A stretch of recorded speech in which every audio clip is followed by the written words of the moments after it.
నమస్తే, welcome to news TV 99. ముందుగా headlines చూద్దాం.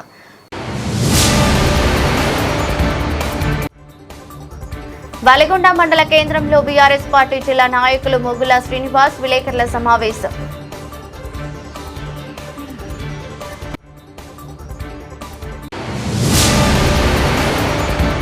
రాబో మున్సిపల్ ఎన్నికల్లో టీఆర్ఎస్ పార్టీ నుండి పోటీ చేయడానికి సిద్ధం. బాగ్ అంబర్పేట్ తాజా మాజీ కార్పొరేటర్ పద్మా వెంకటరెడ్డి.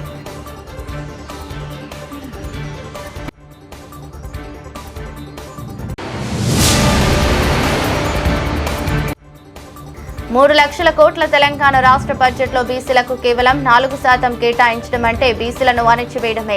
మాజీ అడిషనల్ పబ్లిక్ ప్రాసిక్యూటర్ బాణాల అజయ్ కుమార్. యాదాద్రి భువనగిరి జిల్లా భువనగిరి వలిగొండ మండల కేంద్రంలో బీఆర్ఎస్ పార్టీ జిల్లా నాయకులు మొగుళ్ల శ్రీనివాస్ విలేకరుల సమావేశం ఏర్పాటు చేశారు.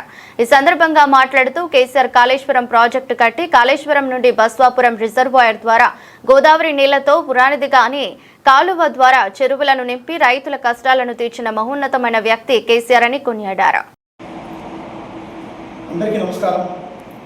మన వలిగొండ మండలంలోని బునియాదిగాని చెరువులోకి కాళేశ్వరం జలాలు వస్తుంటే చెప్పలేనంత ఆనందంగా ఉంది. ఎక్కడున్నటువంటి గోదావరి నది, ఎక్కడున్నది బునియాదిగాని కాలువ, 250 కిలోమీటర్లు ప్రయాణం చేసి ఇవాళ బునియాదిగాని చెరువులోకి కాళేశ్వరం జలాలు వస్తున్న ఆనందం ఇంత అంత కాదు. మొన్నటి రోజు మేము చెరువు దగ్గర పోయినప్పుడు గత 2.5 సంవత్సరాలుగా స్థానికంగా ఉన్న ఎమ్మెల్యే గారు అనిల్ కుమార్ రెడ్డి గారు కాళేశ్వరం మీద ఎప్పుడు కూడా తప్పుడు ప్రచారం చేసేటోడు, బురదలు పెట్టాడు. ప్రజలకందరికీ తెలుసా విషయం. 1 లక్ష కోట్ల అవినీతి జరిగిందని, కాళేశ్వరం కొట్టుకపోయిందని, లాస్ట్కు బ్యారేజీలలో సొరంగాలు పడ్డాయని, కాళేశ్వరం ప్రాజెక్టు పట్ల ఆ రకంగా మాట్లాడడం మాకందరికీ, ఉద్యమకారులకు మాకందరికీ మనసు బాధ పెట్టింది. ఎందుకంటే కాళేశ్వరం అనే ఆలోచన ఉట్టిగా రాలేదు. మనకు నీళ్ళ సోర్స్ లేదు ఎమ్మెల్యే గారు. మనకున్న సోర్స్ గోదావరి నది, కృష్ణానది మాత్రమే. కృష్ణానదిలో ఇప్పటికే నీటి వాటా మనకు దక్కట్లేదు. గోదావరి నదిలో నీటి వాటా వాడుకునే పరిస్థితి లేదు. కాబట్టే గోదావరి నుంచి ఒక భగీరథ ప్రయత్నంతో, ఎంతో ముందు చూపుతోటి, ప్రజల పట్ల ప్రేమతోటి, నిబద్ధతతోటి ఒక అద్భుతమైనటువంటి కాళేశ్వరం ప్రాజెక్టుని రూపకల్పన చేస్తే దాని మీద మీరు ఇష్టారీతన మాట్లాడింది, బాధ్యత లేకుండా మాట్లాడారు. అందుకు మనసు బాధ అయింది. కాబట్టి ఈ బస్సు అక్కడి నుంచి అడిగినాం మిమ్మల్ని, ఎమ్మెల్యే గారు మీరు కాళేశ్వరం కొట్టుకుపోయింది అన్నారు కదా, ఈ బునియాదిగాని చెరువులకు నీళ్ళు ఎట్లా వచ్చినాయని అడిగినాం. మీరు మాట్లాడినరు బస్వవరం ప్రాజెక్టుకు బీఆర్ఎస్ పార్టీ ఏం చేయాలని కూడా మాట్లాడింది. అది కూడా అడిగినాం. నువ్వు తట్టెడు మట్టని ఎత్తుపోసినావు ఎమ్మెల్యే గారు, ఎట్లా మాట్లాడుతావు నువ్వు? బస్వపురం ఎవరు పూర్తి చేసిండ్రు? కాళేశ్వరంలో అంతర్భాగం కాదా? బస్వపురం నుంచి బునియాదిగాని చెరువులకు వస్తున్నాయంటే కాళేశ్వరం నీళ్ళు కావా? బస్వపురానికి ఎక్కడికి వెళ్ళి వస్తున్నాయి? మల్లన్న సాగర్ నుంచి వస్తున్నాయి కదా. మల్లన్న సాగర్ తలుపులు లేపితే కదా బస్వపురంకి వస్తున్నది. మల్లన్న సాగర్ కాళేశ్వరంలో అంతర్భాగం కాదా? కాళేశ్వరం నీళ్ళు ఇక్కడ వరకు వచ్చినాయి కదా ఎమ్మెల్యే గారు, మీరు ఏం సమాధానం చెప్తున్నారో అడిగినాం అక్కడికి వెళ్ళి. నిజం కదా, తెలంగాణ అంటే, ఈ ప్రాంతం అంటే ఇట్లా ఉండే. నీళ్ళు లేక ఎంత అలవటించింది ఈ తెలంగాణ ప్రాంతం. బోరు బావుల మీద ఆధారపడి వ్యవసాయం చేసింది కదా, కరెంటు మీద ఆధారపడి వ్యవసాయం చేసింది కదా, రైతులకు ఆత్మహత్యలకు నిర్ణయంగా ఉంటాయి కదా. మనం చూడలేదా? నువ్వు అంటున్నట్టు బునియాదిగా పైల్వాన్పురం కానీ, రెడ్డరిప్ప కానీ, మనకు కంచనపల్లి కానీ, ఈ గ్రామాలన్నీ ఎట్లుండే? భూములు ఉన్నప్పుడు కూడా మొత్తం చిలక భూములుగానే ఉండేది. వాళ్ళందరూ వలసలిపోయి బతికిన పరిస్థితి. కూలి కోసం కూడా ఈ మూసి తీర ప్రాంతానికి వచ్చి కూలి చేసుకునేటోళ్ళు వాళ్ళందరూ కూడా. అట్లాంటి ఒక పరిస్థితి నుంచి ఇవాళ ఒక నిబద్ధత కలిగిన నాయకుడు, ప్రజల మీద ప్రేమన కాలిక నాయకుడు, ఒక దీర్ఘకాలిక ప్రయోజనం ఆశించి ఇవాళ ఈ ప్రాంతానికి కేసీఆర్ గారు నీళ్ళు తీసుకొస్తే మీరు ఈ రకమైనటువంటి మాటలు మాట్లాడడం సరైనది కాదని మేము మాట్లాడినందుకు నీ మనసులు మా మీద కుసుగొల్పుతున్నావు. రాబో మున్సిపల్ ఎన్నికల్లో టీఆర్ఎస్ పార్టీ నుండి పోటీ చేయడానికి తాను సిద్ధంగా ఉన్నట్లు బాగ్ అంబర్పేట్ తాజా మాజీ కార్పొరేటర్ పద్మా వెంకటరెడ్డి తెలిపారు. హైదరాబాద్ బాగ్ అంబర్పేటలో ఆమె 5 ఏళ్ల తన ప్రగతి కార్యక్రమాల వివరాలను వెల్లడించారు. 5 ఏళ్లలో 66 కోట్ల పైచిలకు వ్యయంతో జీహెచ్ఎంసీ జలమండలికి సంబంధించిన అనేక అభివృద్ధి కార్యక్రమాలను పూర్తి చేశామని ఆమె వివరించారు. డివిజన్లో ప్రధానంగా కాలుష్య మంచినీటి కాలుష్యాన్ని నివారించడానికి జలమండలిపై తీవ్ర ఒత్తిడి తీసుకువచ్చామని హెచ్చరించారు.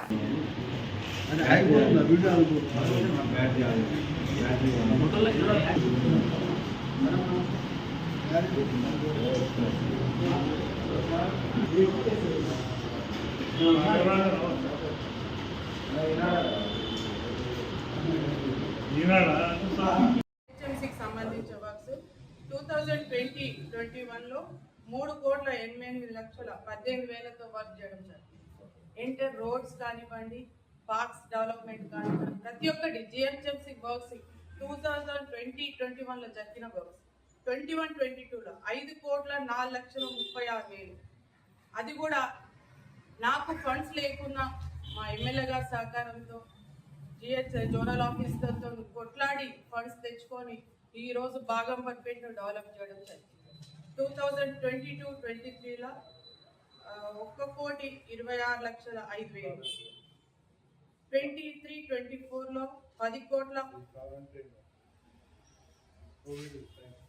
22-23 కోవిడ్ టైంలో తక్కువ వర్క్ జరిగింది, 1,26,00,000. అదే 23-24లో 10,63,00,000. 24-25లో 10,76,00,000. 25-26 కరెంట్ ఇయర్ 14,58,08,000 వర్క్స్ చేయడం జరిగింది. ఇప్పుడు కరెంట్ పీరియడ్ లో కూడా లాస్ట్ మూమెంట్ లో మాకు 2 CR ఫండ్ రిలీజ్ చేయడం జరిగింది. లాస్ట్ ఎప్పుడైతే 1 మంత్ ఉందో చాలా ఇబ్బంది ఉన్నా 1 CR మాత్రం ఫండ్స్ రిలీజ్ అయింది. అన్ని కూడా ఇనాగ్రేషన్ చేసుకోవడం జరిగింది. ఇంకో 1 CR అది మినిస్టర్ ద్వారా అన్నారు, దాన్ని కూడా మేము కోఆర్డినేట్ చేసి జెడ్సీ గారితో కూడా ఆ ఫండ్స్ కూడా రిలీజ్ చేసుకున్నాం. ఆ టైంలో ఎప్పుడైతే మేము ఇనాగ్రేషన్స్ పెట్టుకున్నా అనే టైంలో మా పీరియడ్ అయిపోయింది. సో అవి కూడా మా ద్వారానే అవి కూడా శాంక్షన్ అవ్వడం జరిగింది. వాటర్ వర్క్ సంబంధించిన 20,53,00,000. అది కూడా పొల్యూషన్ కానివ్వండి, డ్రైనేజ్ సమస్య కానీ చాలా ఉండేది. మీకు తెలిసినట్టయితే ఇక్కడ బతుకమ్మ కుంటలో చాలా ఇబ్బంది, ఎప్పుడు చూడ డ్రైనేజ్ ఫ్లో అవుతుండేది. అక్కడ కానివ్వండి, ఇప్పుడు పోచమ్మ బస్తీ ఒకటి, మన ఇక్కడ ఏంది మన పోచమ్మ బస్తీ, అక్కడ కూడా పొల్యూషన్ ఎవ్రీ టైం. నేను గెలిచిన వెంట వచ్చే శాంతినగర్లో కూడా పొల్యూషన్ చాలా ఉంది. ఏదైతే బతుకమ్మ కుండకు సంబంధించి నాలా ఉందో అక్కడ పొల్యూషన్ చాలా వచ్చేది. మనం చూసుకుంటాం మాంకాళ్ టెంపుల్ ఒకటి, మల్లికార్జున నగర్ ఒకటి, ఇవన్నీ కూడా సమస్యలు. ఎప్పుడు కూడా పొల్యూషన్ వస్తుందంటే ప్రొద్దున 5 గంటలకు లేచి నాతో సహకరించే ప్రతి ఒక్క కార్యకర్తలతో నా వచ్చి మీకు కూడా ప్రతి ఒక్క ఇంటికి కూడా పొల్యూషన్ వస్తుందని చెక్ చేయడం జరిగింది. విధంగా ప్రతి ఒక్క వర్క్ ఏవైతే ఫండ్స్ లేకున్నా మంచి సపోర్ట్తో, ఎమ్మెల్యే గారి సపోర్ట్తో ఇన్ని వర్క్స్ చేయడం జరిగింది. ముందు కూడా నేను ఎప్పుడు పబ్లిక్లో అందుబాటులో ఉంటాను. ఎప్పుడు కూడా ఇప్పటికి కూడా నేను మాజీ అయినా కానీ ఏ సమస్య ఉన్నా కానీ వాళ్ళు చెప్పడంతో మేము వెంటనే రియాక్ట్ అవ్వడం జరుగుతుంది. బతుకమ్మకుంట నాలా రిటర్నింగ్ వాళ్ళు కూడా శాంక్షన్ అయింది, అది కూడా త్వరలో వర్క్ స్టార్ట్ అవుతుంది. ఇంకోటి పార్క్స్ డెవలప్మెంట్ విషయం కానీ ఎమ్మెల్యే గారి కోఆర్డినేషన్తో వైభవ్ నగర్ పార్క్, సోమసుందర్ నగర్ పార్క్, 3 లక్షల కోట్ల తెలంగాణ రాష్ట్ర బడ్జెట్ లో బీసీలకు కేవలం 4% కేటాయించడం అంటే బీసీలను అణిచివేయడమే అని బీసీ సంక్షేమ సంఘం జాతీయ ప్రధాన కార్యదర్శి మాజీ అడిషనల్ పబ్లిక్ ప్రాసిక్యూటర్ బాణాల అజయ్ కుమార్ మండిపడ్డారు. బీసీ సంక్షేమ సంఘం రాష్ట్ర అధ్యక్షునిగా నియమితులైన అరవింద స్వామిని సాల్వతో సత్కరించారు. బీసీల అభివృద్ధి లేకుండా రాష్ట్ర అభివృద్ధి జరగడం అసంభవమన్నారు. బీసీలకు సప్లాన్ లేదు, అంతేకాకుండా జనాభా ప్రాతిపదికన కేటాయింపులు కూడా లేవని అన్నారు. బీసీ సంక్షేమ సంఘం అధ్యక్షులు ఎంపీఆర్ కృష్ణయ్య మరియు working president doctor Arun Kumar ఆదేశాల మేరకు రాష్ట్ర కమిటీలను, జిల్లా కమిటీలను నూతన అధ్యక్షుడు బి అరవింద్ స్వామి ఆధ్వర్యంలో నిర్వహిస్తామని తెలిపారు. ప్రభుత్వం బీసీలకు రావాల్సిన వాటాలను కేటాయించినట్లయితే త్వరలో అన్ని బీసీ సంఘాలను కలుపుకుని పెద్ద ఎత్తున ఉద్యమిస్తామని హెచ్చరించారు. దౌర్భాగ్యం అని చెప్పి ఈ లోపల బెడ్రూమ్ లా వెనక ప్రేమ ఇది లేకుంటే ఎన్నో గల్లి ఎవరైనా అని అడుగుతారు. మన స్టార్ట్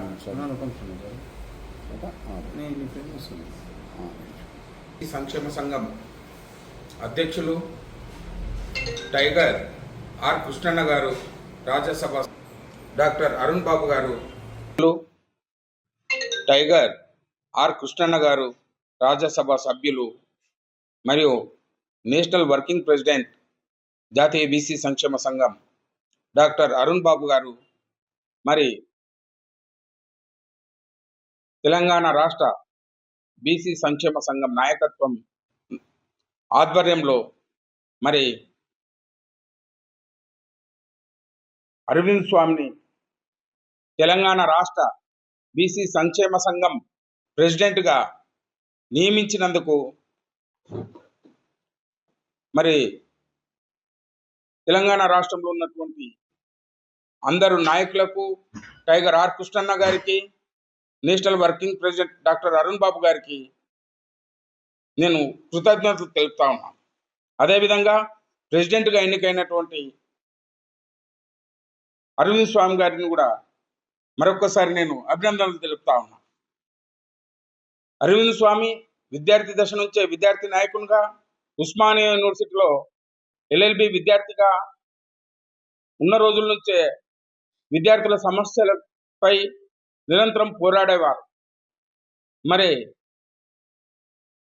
విద్యార్థుల సమస్యలపై ఫీజు రియంబర్స్మెంట్ అయితేనేమి, స్కాలర్షిప్ విషయం అయితేనేమి, హాస్టల్లో ఉన్నటువంటి సమస్యలపై నిరంతరం పోరాడేవారు. చురుకైన పాత్ర పోషించారు విద్యార్థి నాయకునిగా. దాని తర్వాత గత 8 సంవత్సరాల నుంచి రాష్ట్ర బీసీ సంక్షేమ సంఘం కార్యదర్శిగా పనిచేశారు. సంఘంలో పనిచేసిన ఈ 8 సంవత్సరాలు కూడా నిరంతరం సంఘం యొక్క అనునిత్యం పోరాడేవారు. మరి అంతేకాదు, ఒక ఎంబీసీ కులానికి చెందినటువంటి అరవింద్ స్వామికి మరి ఈరోజు రాష్ట్ర బీసీ సంక్షేమ సంఘం అధ్యక్షునిగా నియమించినందుకు టైగర్ ఆర్ కృష్ణన్న గారికి మరియు national working president doctor Arun Babu గారికి, మరి రాష్ట్ర బీసీ నాయకత్వానికి ధన్యవాదాలు తెలుపుతా ఉన్నాను. రాబోయే రోజుల్లో అరవింద్ స్వామి గారు రాష్ట్ర అధ్యక్షునిగా నియమితులైన ఇప్పుడు కొత్తగా రాష్ట్ర వ్యాప్తంగా కూడా రాష్ట్ర కమిటీలు, జిల్లా కమిటీలు, మరి కాన్స్టిట్యున్సీ, మండల కమిటీలు, గ్రామ కమిటీల వరకు కూడా తక్షణమే అన్ని జిల్లాలు పర్యటించి అన్ని కమిటీలు కూడా ఫస్ట్ రాష్ట్ర కమిటీ వేసి తర్వాత జిల్లా కమిటీలు కూడా వేయాలని national working president doctor Arun Babu గారు ఆదేశాలు ఇవ్వడం జరిగింది. మరి అరవింద్ స్వామి ఇమ్మీడియట్గా ఇంకా అన్ని జిల్లాలు తిరిగి కమిటీలు వేయాలని కోరుతున్నాను. మరి ఒక్కసారి నేను అభినందనలు తెలియజేస్తా ఉన్నాను అరవింద్ స్వామి గారు. నిన్న అసెంబ్లీలో ప్రవేశపెట్టినటువంటి బడ్జెట్ బీసీలను దగా చేసే విధంగా ఉంది. గతంలో కూడా గత సంవత్సరం బీసీలకు 11,000 కోట్ల రూపాయలు అని చెప్పి ఏమాత్రం 11,000 రూపాయలు ఖర్చు పెట్టలేదు. ఈ సంవత్సరం 2026-27 బడ్జెట్లో 3,24,000 కోట్ల రూపాయల బడ్జెట్ పెట్టి దాంట్లో కేవలం బీసీలకు 13,000 కోట్ల రూపాయలే పెట్టడం అనేది ఇది చాలా దౌర్భాగ్యం అని చెప్పి ఈ ప్రభుత్వాన్ని హెచ్చరిస్తా ఉన్నాం. ఈ కాంగ్రెస్ పార్టీకి ఏం మాత్రం బీసీల పట్ల చిత్తశుద్ధి లేదు. గతంలో కూడా రిజర్వేషన్ల విషయంలో కూడా ఎలాంటి ఫార్మేట్ లేకుండా తూతూ మంత్రంగా అసెంబ్లీలో ఆ బిల్లు పెట్టడం జరిగింది. దాంతో ఈరోజు బీసీలు అందరూ కూడా చైతన్యమై పోరాడుతూ ఉంటే, మరి ఈరోజు ఇంత ఉద్యమాలు చేస్తూ ఉంటే కూడా ఇప్పుడు బీసీలకు తగినటువంటి మా వాటా ఎంతో, మాకెంతో, మా వాటా ఎంత అని మేము అడుగుతూ ఉంటే చీమకు నిమ్మకు నీరెత్తనట్ల మాకు మా బడ్జెట్లో చాలా అన్యాయం చేసింది. దీన్ని తీవ్రంగా ఖండిస్తూ ఉన్నాం. రంజాన్ పర్వదినాన్ని పురస్కరించుకుని సంగారెడ్డి వ్యాప్తంగా ఈద్గాల వద్ద ప్రత్యేక బందోబస్తు ఏర్పాట్లు. జిల్లా వ్యాప్తంగా ప్రశాంతంగా ముగిసిన రంజాన్ ప్రార్థనలు. ముస్లిం సోదరులకు రంజాన్ శుభాకాంక్షలు తెలియజేసిన ఎస్పీ శ్రీ పరితోష్ పంకజ్ IPS. సంగారెడ్డి జిల్లా సురక్ష ప్రతినిధి ఈ సందర్భంగా ఎస్పీ ఒక ప్రకటనలో మాట్లాడుతూ రంజాన్ పర్వదినాన్ని పురస్కరించుకుని సంగారెడ్డి వ్యాప్తంగా అన్ని ఈద్గా వద్ద ప్రత్యేక బందోబస్తు ఏర్పాటు చేసినట్లు జిల్లా ఎస్పీ పరితోష్ పంకజ్ తెలిపారు. ఈద్గా వద్ద ప్రార్థనలకై వచ్చే వారికి ఎలాంటి అసౌకర్యం కలగకుండా ప్రత్యేక బందోబస్తు ఏర్పాట్లను చేసినట్లు ఎస్పీ వివరించారు. ఈ సందర్భంగా ముస్లిం సోదరులకు రంజాన్ పర్వదిన శుభాకాంక్షలు తెలిపారు. జిల్లా ప్రజలు కులమతాలకు అతీతంగా సుఖ సంతోషాలతో శాంతియుత వాతావరణంలో పండుగను జరుపుకోవాలన్నారు. ఈ సంగారెడ్డి ఈద్గా వద్ద బందోబస్తులు Sangareddy DSP Satyagoud, town inspector Ramu Naidu, rural inspector Kranti Kumar, women PS inspector Mahesh Goud, traffic inspector Ramakrishnareddy, ఎస్ఐలు క్విక్ రియాక్షన్ టీమ్స్ ఉన్నారు. కడతాల్ మండల కోండ్రిగాన్ బోర్డు తండా గ్రామ పంచాయతీ పరిధిలో పెద్దిరెడ్డి చెరువు తండాకు చెందిన వార్త్యవత్ నాంద్య నాయక్ ఆకస్మిక మరణం జరిగింది. ఈ రోజు నంద్య నాయక్ ఇంటికి వెళ్లి వారి కుటుంబ సభ్యులను పరామర్శించి ఆధార్యపడవద్దని, ఎప్పుడు ఎలాంటి సహాయం కావాలని అండగా ఉంటానని ధైర్యం చెప్పి తన రాధాకృష్ణ మెమోరియల్ చారిటబుల్ ట్రస్ట్ ద్వారా 5,000 రూపాయలు ఆర్థిక సాయం అందించడం జరిగింది. అలాగే కడతాల్ మండల కేంద్రంలోని ఎక్వాయపల్లి గ్రామ పంచాయతీ పరిధిలోని ఇంద్రానగర్ తండాకు చెందిన సభావత్ లక్ష్మి రాత్రి ఆకస్మిక మరణం. వారి కుటుంబానికి పరామర్శించి మృతదేహానికి పూలమాల వేసి నివాళులర్పించి రాధాకృష్ణ మెమోరియల్ చారిటబుల్ ట్రస్ట్ తరపున తక్షణ సహాయంగా 5,000 రూపాయలు ఇవ్వడం జరిగింది. అలాగే ఎక్వాయపల్లి యువ నాయకుడు మహేష్ యాదవ్ 5,000 రూపాయలు సభావత్ లక్ష్మి కుటుంబ సభ్యులకు అందజేశారు. అనంతరం మాట్లాడుతూ బీఆర్ఎస్ పార్టీ అధికారంలో లేకున్నా బీఆర్ఎస్ నాయకులు కడతాల్ మాజీ జడ్పీటీసీ దశరథ్ నాయక్ తన చారిటబుల్ ట్రస్ట్ నుండి చనిపోయిన సభావత్ లక్ష్మి నంద్య నాయక్ ఇద్దరు కుటుంబాలకు 5,000, 5,000, 10,000 రూపాయలు మృతుల కుటుంబాలకు సభ్యులు ఇవ్వడం జరిగిందన్నారు. అలా ఇవ్వటం ఎంతో గొప్ప విషయమని వారికి మృతుల కుటుంబ సభ్యులు కృతజ్ఞతలు తెలిపారు. కార్యక్రమంలో సర్పంచ్ శ్రీను నాయక్, డైరెక్టర్ వెంకటయ్య, గ్రామ కమిటీ అధ్యక్షుడు రాజు నాయక్, నాయకులు మహేష్, శ్రీశైలం, గోపి, భాలు, మహేష్ నాయకులు పాల్గొన్నారు.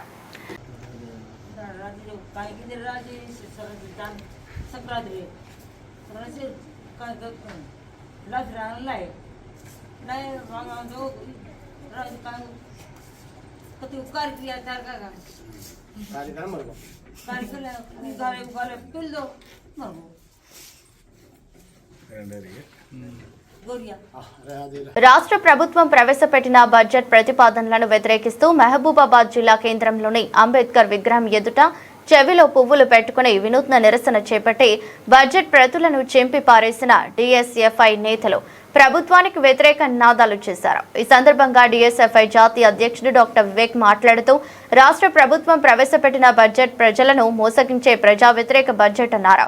ఏ రంగానికైనా అరకురగా నిధులు కేటాయించారని ఆగ్రహం వ్యక్తం చేశారు. విద్యా రంగానికి అరకొరగా నిధులు కేటాయించారని, పెండింగ్ లో ఉన్న 8,600 కోట్ల రూపాయల ఉపకార వేతనాలు, ఫీజు రియంబర్స్మెంట్ ఎలా చెల్లిస్తారని, ప్రభుత్వ విద్యారంగ బలోపేతానికి ఏమాత్రం సరిపోవన్నారు.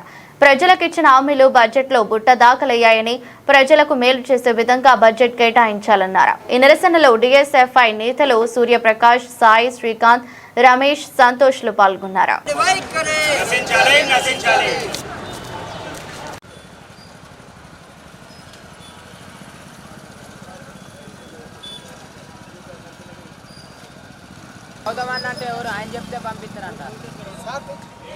నిన్న జరిగినటువంటి బడ్జెట్ ప్రజెంటేషన్లో తెలంగాణ గవర్నమెంట్ 2026-27కి ఏదైతే బడ్జెట్ ప్రవేశపెట్టిందో అసెంబ్లీలో ఎంత మోసపూరిత బడ్జెట్ అంటే అది ఏ రంగానికి కూడా మొట్టమొదటి పేజీ వాళ్ళు రాస్తారు.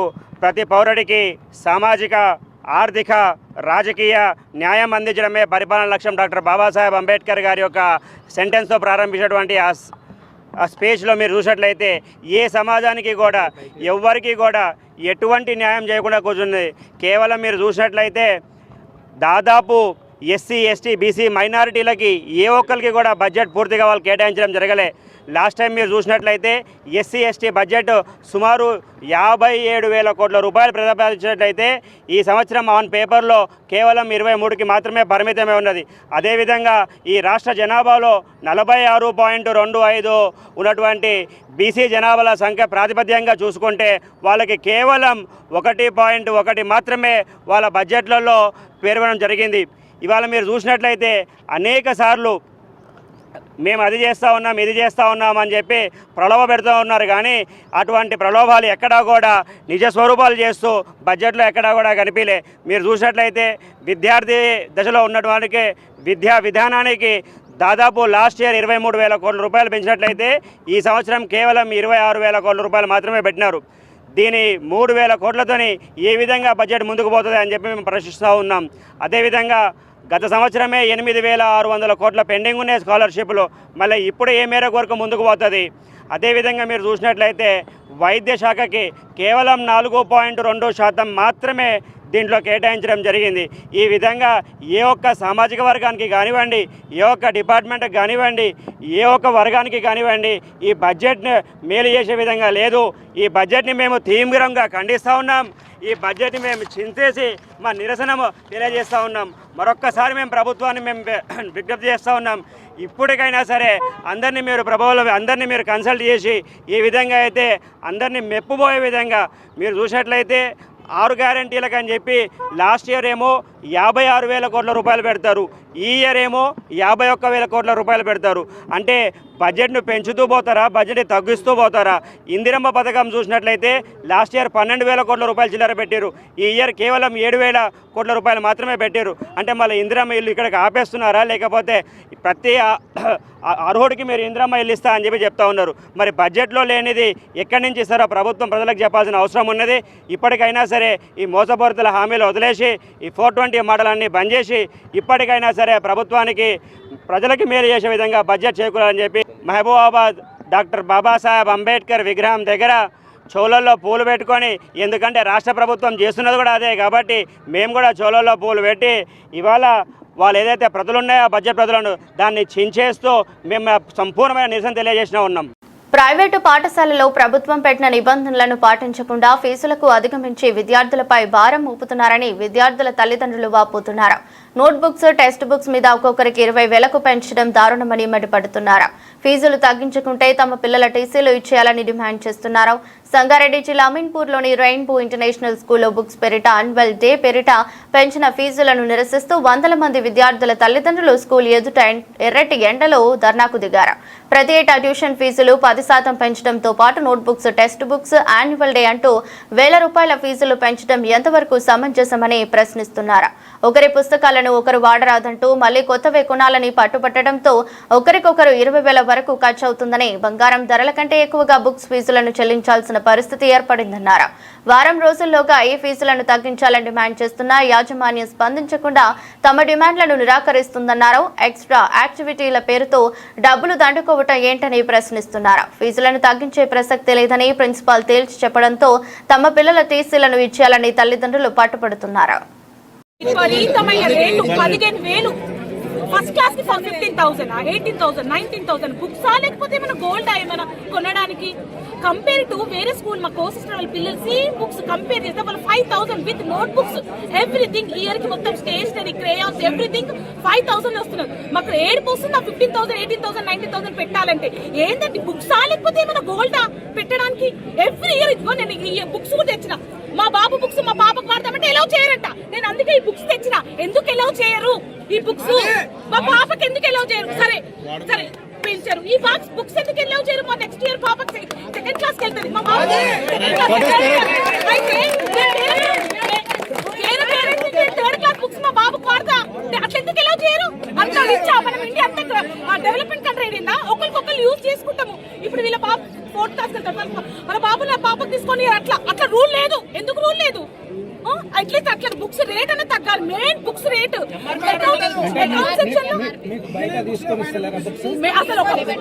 అసలు సరే ఇయర్ లో మ్యాథ్స్ బుక్ అయిపోతుంది బిగ్ క్లాసెస్ 4th క్లాస్ వేరే బుక్స్ కూడా స్టేషనరీ కొనుక్కోదు. ఇదే స్కూల్ కి వచ్చి ఇదే బుక్ కోసం ఒక రోజు లీవ్ పెట్టుకొని లైన్ లో నుంచుంటే బుక్స్ లేవు, రేపు రండి అంటారు. అదే బుక్ కోసం అదే స్కూల్లో ఈ పైన లోగో కోసం కొనాలి. లోగో లేకపోతే బతకలేమా చెప్పండి? నోట్బుక్ లేదండి, నోట్బుక్ లేవు. అది పైన లోగో మధ్యలో లోగో మార్కెటింగ్ కోసం ఆ లోగో ప్రింట్ తెలుగులో చెప్పండి మేడం. నెగటివ్స్ పాజిటివ్స్ రెండు మాట్లాడతానండి. ఎడ్యుకేషన్ రిలేటెడ్ మేము ఇక్కడ వచ్చి పోరాడట్లా. మేము పోరాడేది అండ్ సార్ చెప్పినట్టు యాన్యువల్ ఫీ ఏదైతే ట్యూషన్ ఫీ మేము అగ్రీ అయ్యామో 10%. ఏ క్యాండిడేట్ ఎప్పుడు 20లో జాయిన్ అయినా 22లో జాయిన్ అయినా మేము అగ్రీ అయ్యాము అడ్మిషన్ చేసేటప్పుడు. సో అడ్మిషన్ చేసేటప్పుడు దాని మీద 10% పెంచడానికి అగ్రీ అయ్యాము. ఓకే మేము దాని గురించి ఏమీ మాట్లాడట్లా.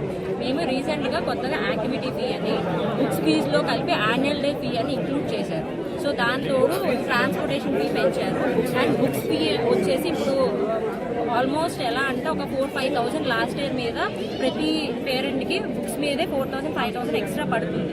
సో ప్రతి ఒక్కళ్ళకి రెండు సమానంగా చేసుకోవాలి కాబట్టి మేమైతే గత వారం వచ్చాము. అంటే నేను పార్టిసిపేట్ చేసిన గత వారం నుంచి పార్టిసిపేట్ చేస్తున్నాను. సో అంతకు ముందు కూడా పేరెంట్స్ అందరూ వచ్చి ఫామ్ సబ్మిట్ చేసి అందులో 8 పాయింట్స్ మెన్షన్ చేశారు. ఈ 8 పాయింట్స్లో వాళ్ళు ఇంక్లూడ్ చేసింది ఇవే. ఏవైతే పెంచారో పెంచిన వాటిని కొంచెం అందరూ ఎఫోర్డబుల్ అయ్యేలాగా నియంత్రించండి అని మాత్రం అడిగాము. అడిగిన దానికి మాకు ఉగాది రోజు మాకు వచ్చింది ఏంటంటే యాన్యువల్ డే ఫీ ఏదైతే ఉందో అది ఆప్షనల్ చేశారు. ఓన్లీ ఫీ రిలేటెడే మాకు ఇబ్బంది, కానీ మిగతా ఏ రిలేటెడ్ మేమేమి ఇబ్బంది పడలేదు ఇక్కడ, ఎడ్యుకేషన్ రిలేటెడ్ కానీ దేని. సో ఫీ ఒకటి ఇన్స్టిట్యూషన్ అనేది కన్సిడర్ చేసి పేరెంట్స్ అందరినీ దృష్టిలో పెట్టుకుని కన్సిడర్ చేసి తగ్గిస్తే మేమందరం హ్యాపీ అవుతాం. బీరంగూడలో పెంచిన ఫీజులకి వ్యతిరేకంగా ఇక్కడ ఉన్నటువంటి విద్యార్థుల తల్లిదండ్రులందరూ ఒక యూనియన్గా ఫామ్ అయ్యి ఇక్కడ వాళ్ళందరూ వాళ్ళ డిమాండ్స్ ఏమేమి ఫీజులు పెంచారు, ఎందుకు పెంచారు, ఒక బ్రేకప్ ఇవ్వమని చెప్పేసి అడగడం జరుగుతుంది యాజమాన్యాన్ని. బట్ వాళ్ళు నిరాకరిస్తున్నారు బ్రేకప్ ఇవ్వడానికి. బట్ అన్ని క్లబ్ చేసి మేము ఇలా పెంచినామని చెప్పడం జరుగుతుంది. సో పేరెంట్స్ అందరూ ఒకటే చెప్తున్నారు, ట్యూషన్ ఫీజు 10% పెంచుకోవడం వరకు ఓకే, వాళ్ళందరూ యాక్సెప్టెడ్ ఉన్నారు. కానీ బుక్స్, యాన్యువల్ డే అని, యాక్టివిటీస్ అని చెప్పేసి వగేరా కలిపి భారీ ఎత్తున పెంచడం జరిగింది. సో వాటిని తగ్గించమని కోరడం జరిగింది. ఒక 10 రోజుల క్రితం వాళ్ళకి మా డిమాండ్స్ అన్నింటినీ ఒక లెటర్లో ఇవ్వడం జరిగింది. బట్ స్టిల్ వాళ్ళు ఏం రెస్పాండ్ అవ్వకుండా కేవలం ఒకే ఒక యాన్యువల్ డే అనేది మేము ఆప్షనల్ చేస్తున్నాము అని చెప్పి పెట్టారు. కానీ మిగిలిన వాటి మీద ఎటువంటి రెస్పాన్స్ లేదు. సో ఈరోజు పేరెంట్స్ అందరూ చాలా వాళ్ళు ఫైర్ అయ్యి చాలామంది ఎక్కువ ఇక్కడ గ్యాదర్ అవ్వడం జరిగింది. సో అది వస్తుంది. ఇక్కడ యాజమాన్యంతో మాట్లాడారు. యాజమాన్యంతో 10 రోజుల క్రితం మాట్లాడడం జరిగింది. సంప్రదింపులు జరుగుతున్నాయి. మేనేజ్ జరుగుతుంది. పిల్లల్ని జాయిన్ చేసేటప్పుడు ప్రతి ఒక్కరికి జాయిన్ చేసేటప్పుడు ఈ రోజు జాయిన్ చేసుకుంటే ఈ రోజు ఎంత ఫీజు ఉంది, దీని మీద 10% ఎవ్రీ ఇయర్ ఇంక్రిమెంట్ చేసుకునే రకంగా, ట్యూషన్ ఫీజు మీద 10% ఇంక్రీజ్ చేసుకునే రకంగా ఆ కండిషన్స్ ఉన్నాయి. అవి ఓకే, మేము కూడా దానికి అగ్రీ అయ్యి ఉన్నాం. యాక్చువల్లీ ప్రైవేటు పాఠశాలలకు ప్రభుత్వం పెట్టిన నిబంధనలు ఏవైతే ఉన్నాయో వాటిని అధిగమించి వీళ్ళు ఫీజులు వసూలు చేస్తున్నారని మీరు అంటున్నారా? మేము భావిస్తున్నాం. అంటున్నారా? ముఖ్యంగా ఆల్మోస్ట్ లాస్ట్ ఇయర్ ఒక 10,000, 11,000 ఉంటే ఈ ఇయర్ వచ్చేసరికి 18,000 అలా అయిపోయింది యాక్చువల్లీ. సో దాని గురించి అందరూ పేరెంట్స్ అందరూ చాలా ఆగ్రహాలతో ఇక్కడికి వచ్చేసి మాట్లాడుతున్నారు.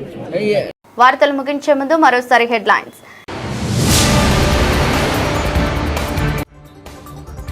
వలిగొండ మండల కేంద్రంలో బీఆర్ఎస్ పార్టీ జిల్లా నాయకులు మొగుల శ్రీనివాస్ విలేకరుల సమావేశం.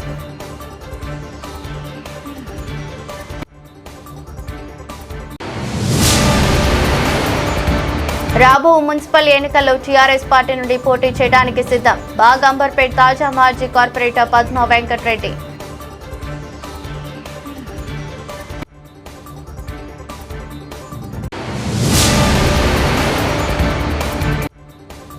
$3 లక్షల కోట్ల తెలంగాణ రాష్ట్ర బడ్జెట్లో బీసీలకు కేవలం 4% కేటాయించడం అంటే బీసీలను అణచివేయడమే. మాజీ అడిషనల్ పబ్లిక్ ప్రాసిక్యూటర్ బాణాల అజయ్ కుమార్. ఇది రోజు బులెటిన్. మరో బులెటిన్లో మళ్ళీ కలుద్దాం. అంతవరకు సెలవు. నమస్కారం.